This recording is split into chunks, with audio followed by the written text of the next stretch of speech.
Bikes have always been a part of my life, really.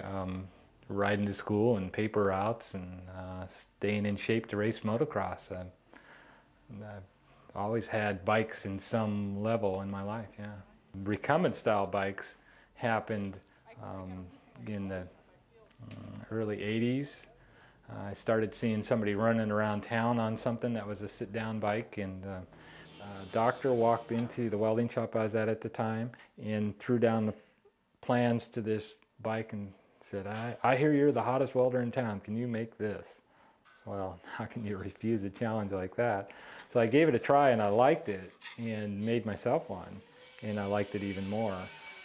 And then after that I designed my own, and it's been off to the races ever since. Recumbents aren't set in stone yet. It's still evolving what's going to be the prevalent style that everybody buys, whereas a standard upright bike, the configuration looks roughly the same. If you take one model from the next and change the paint job, you really can't tell the difference between one from the other. With recumbent, there's quite a large change from one brand, one model to another. Short wheelbase, long wheelbase, above seat steering and below seat steering. It's all about comfort on a recumbent. As far as the materials and the components, we focus mostly on what can be store-bought. I'm trying not to reinvent the wheel, as they say, on some of that stuff. So the main frames, we're using chromoly tubing for the bulk of the bikes. Aircraft grade chromoly tubing, like you'd find in a small Piper or Cessna. And then we use titanium for the upper level bikes. Some of the fairings that we do are made from composite materials, carbon and Kevlar and epoxy resins, and quite sophisticated and time consuming to build those. So we don't do an awful lot of that. That's our prototype stuff. Try not to stray too far from standard bicycle components, because then if the customer needs to have this thing repaired and he's in Massachusetts or Florida or wherever they may be, they can go to a regular bike shop and have this thing repaired, adjusted, tuned. So standard wheels and shifting mechanisms and componentry and things of that nature.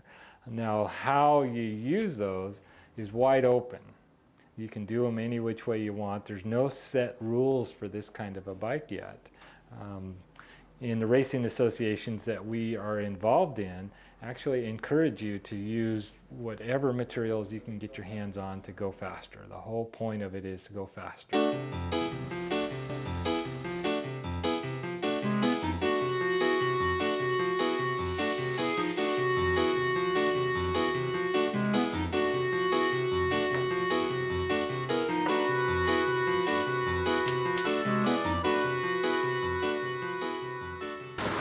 Been kind of tweaking and tuning and trying to figure out how to make them better. There's no set, it has to be made this way like it is for a typical upright bike.